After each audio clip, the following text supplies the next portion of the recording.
Ini kayaknya yang boleh. Ini Mas Haji, dia salah satu admin medsos saya. Admin medsos saya. Sekarang lagi saya didik dia menjadi host. Karena nanti Jempol Official Indonesia yang pegang dia.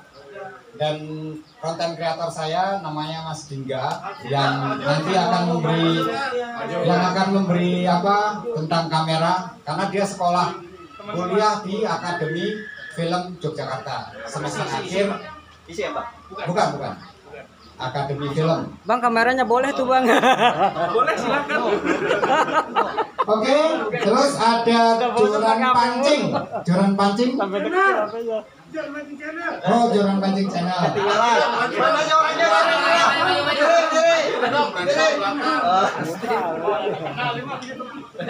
Terus ada Om Dedu. Wes, halo.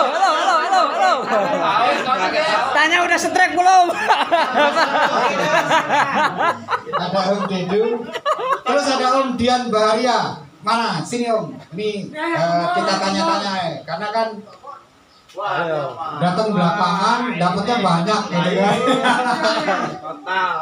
Ya, biar kenal semua. Beliau ini juga punya toko pancing namanya Ayah Kembar ya. Ayah Kembar ada di Sawangan. Dan tongkrongan beliau itu ada di Telaga Salim. Dia masternya. Nanti kalau mau mancing Telaga Salim bisa minta umpan beliau. Boleh. Nah, semua udah. Sekarang saya kasih waktu ke Mas Diangga duduk di sini.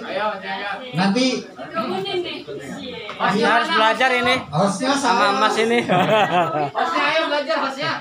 Iya. Udah belajar. Nah, ini Mas Diangga kenalan sendiri, silakan kenalan, ngobrol. Harus bisa, nanti terserah mau ngomong apa, pertanyaan tolong dijawab. Kalau misalnya bisa dijawab, kalau nggak bisa tinggalin pergi aja.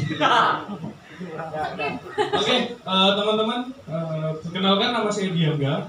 Saya adalah mahasiswa dari Akademi Film, namanya Jogja Film Academy. Saya sekarang sudah menempuh di semester 6 dan akan meluluskan diri. Ya begitu. Jadi kita langsung aja, mungkin teman-teman ada yang mau tanya tentang teknik kamera, bahkan editing juga boleh ke saya. Silakan. Silakan dong. Ini nih Mas, bagaimana sudut pandang video itu bisa menarik viewer betah?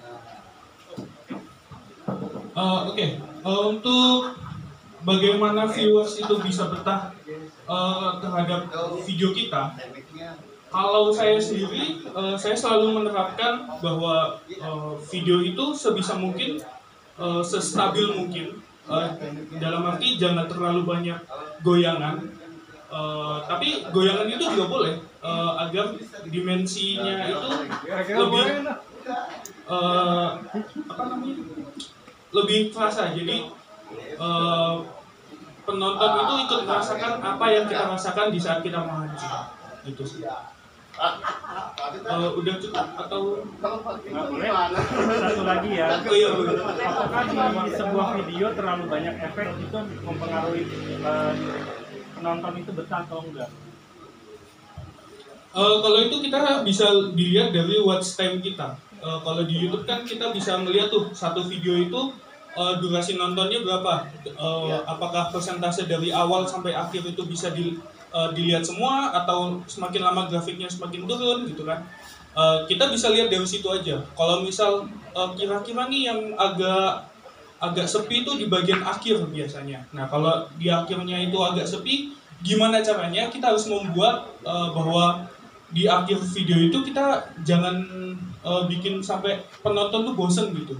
Nah, itu bisa digunakan teknik di awal. Mungkin kita bisa dibuat nanti kita di akhir kita bakal ada bagi-bagi apa atau apa gitu. Mungkin bisa pakai kayak gitu sih.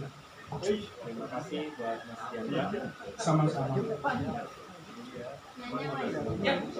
Kira-kira kalau untuk YouTube nih kita kan terbiasa kadang misalkan nih ngambil gambar tuh cuma satu sisi gitu. Tapi kan di titik yang tadi dibilang, oh iya cuma durasi 3 menit apa 2 menit itu udah pada nggak nonton, nggak ada udahan. Kira-kira ada tips nggak yang kira-kira kita bisa ikutin kalau cara yang bikin orang tuh menarik gitu nonton, apakah harus dari angle atas, bawah, tengah atau apa biar nggak itu aja. Oke, berarti ini untuk sisi peletakan kamera ya. Jadi untuk sisi peletakan kamera itu sebenarnya kita bisa menggunakan wide angle aja. Jadi shotnya itu luas, tapi di teknik editing kita itu yang harus kita perbaiki. Jadi misal nanti di zoom pakai aplikasi atau bisa pakai mode cropping. Jadi croppingnya itu bisa zoom in, zoom out, zoom in, zoom out gitu. Jadi biar orang tuh lebih tertarik, iya gitu. Ya, terima kasih. Sama-sama.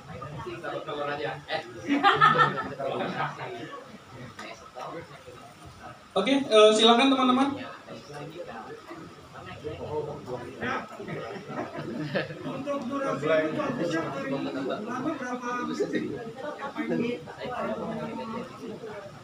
Oke, untuk durasi video itu kalau itu kan kita bisa melihat dari channel YouTube kita masing-masing, ya kan? Jadi kalau misal kita lihat aja audiens kita apakah dia lebih senang di durasi pendek atau di durasi panjang. Tapi kalau rata-rata untuk YouTube itu sekitar 8 sampai 15 menit itu udah cukup menurut saya.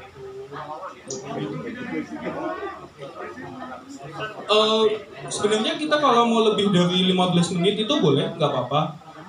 Asalkan kita bisa menyampaikan video itu semenarik mungkin. Jadi teman-teman itu yang melihat video kita bisa lebih tertarik lagi sama kita, gitu. Jadi mereka nggak bosan, nggak main skip, gitu. Oke. Ada lagi teman-teman? Ya Om, silakan.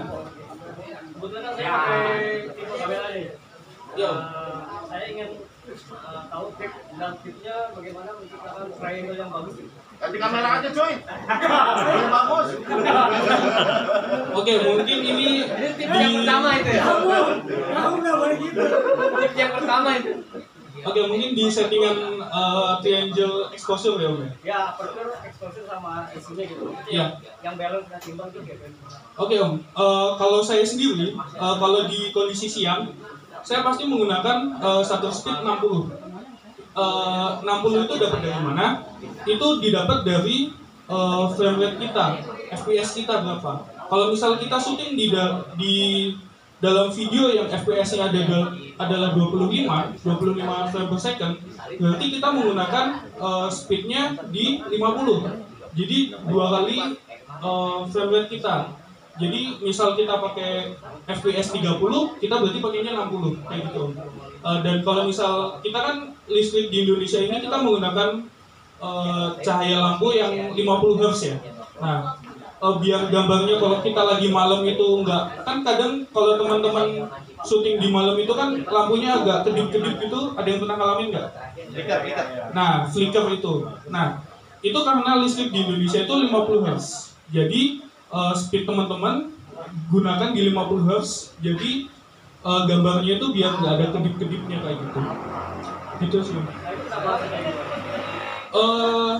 Itu emang udah ada perhitungannya kayak gitu Om. Soalnya kalau misal speednya di bawah dari itu, gambarnya itu akan patah-patah. Dan kalau misal lebih dari itu, gambarnya itu terlalu kayak robot gitu Om. Nah, jadi kita menggunakan 2 kali FPS itu supaya gambarnya tuh terlihat seperti mata kita bisa melihat Om. Gitu.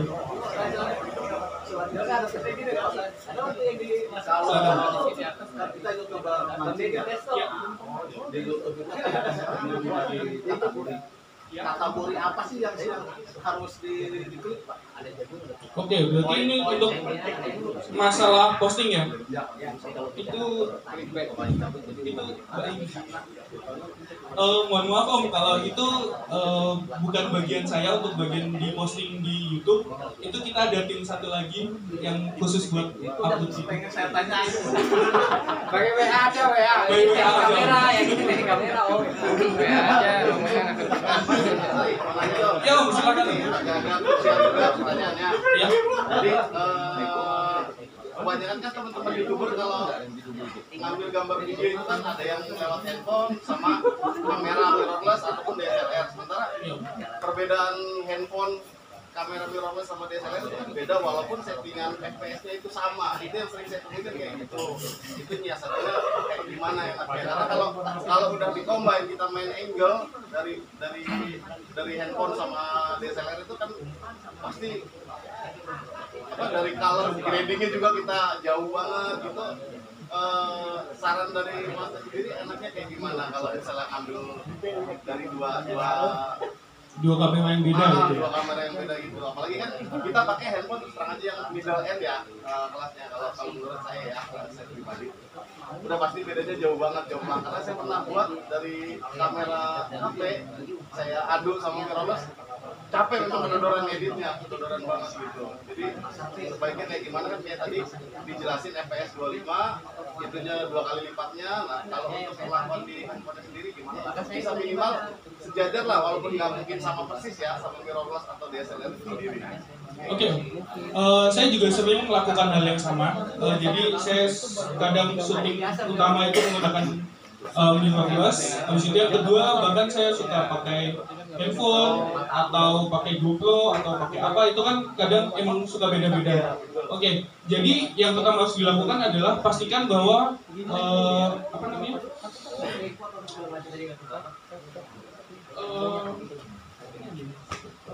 FPS-nya itu harus sama dulu.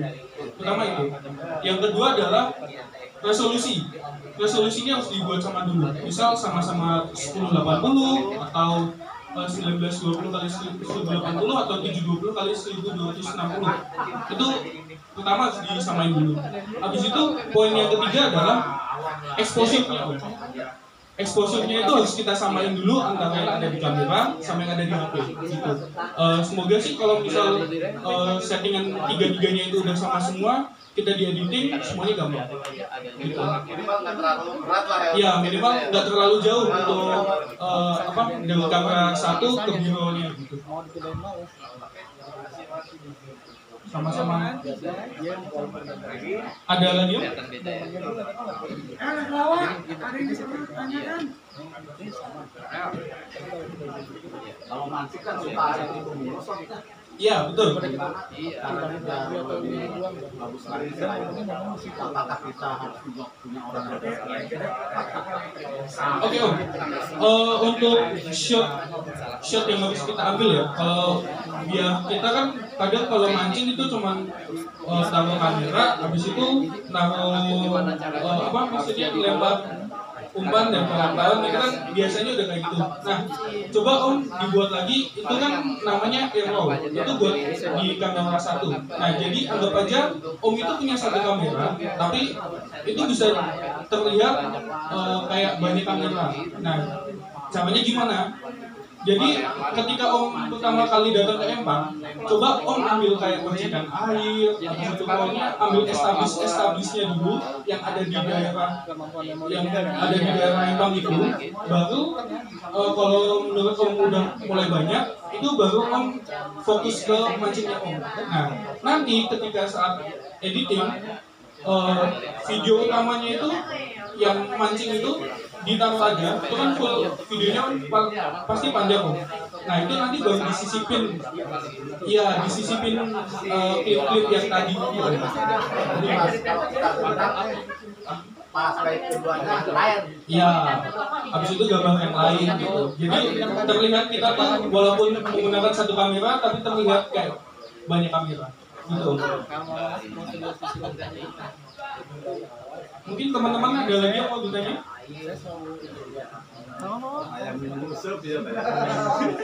Tugas kamera itu apa aja? selain merekam video gitu. Tugas Kameramen. Oh, tugas kameramen. Selain merekam video.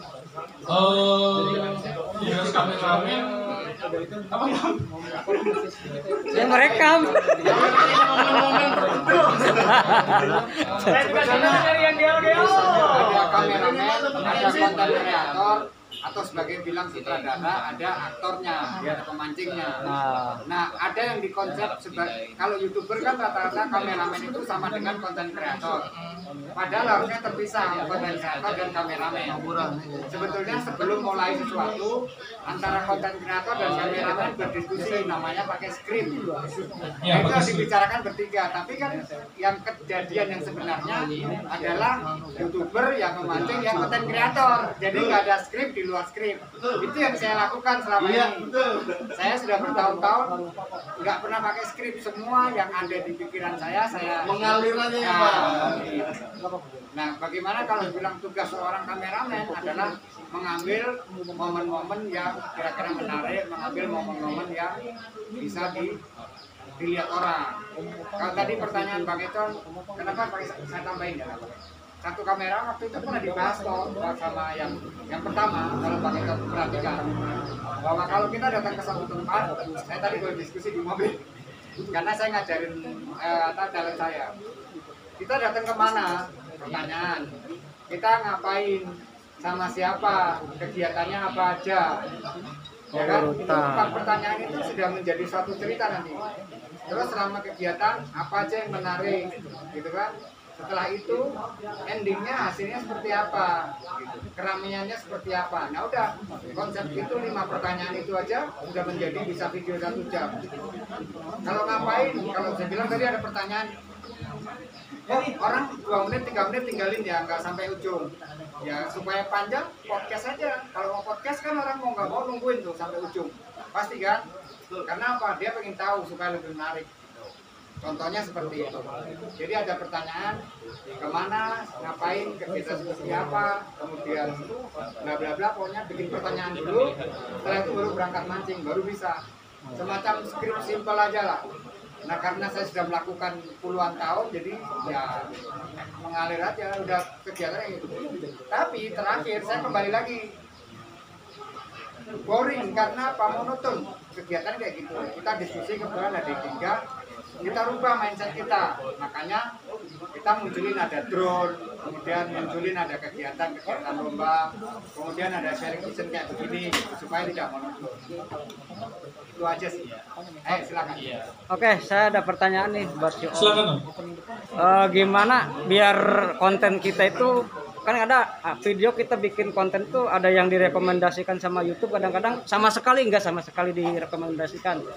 Apa ngaruh dari kita pembuatan dari awal kita datang ke pemancingan, mulai dari perkenalan atau bikin umpan, strike sampai closing ya, apa itu ngaruh buat rekomendasi dari YouTube? Ngaruh atau tidak? Sama. Oh, nggak bisa ya. Intinya gini Om, setiap video kita sebisa mungkin intro itu wajib. Intro itu wajib. Habis itu ketika intro sudah, berarti tahapan selanjutnya adalah isinya. Isi dari konten itu. Iya. Oke. Habis itu yang ketiga adalah closing atau hasilnya gimana. Semoga sih kalau misal 3 itu terpenuhi semua dan kontennya menarik, itu pasti bakal direkomendasiin sama YouTube sih Om. Gitu. Oke, terima kasih Om ya. Kan kita nggak bisa lihat. Iya, silakan Om. Satu lagi nih, terakhir deh. Nambah. Apa ya tadi? Aduh.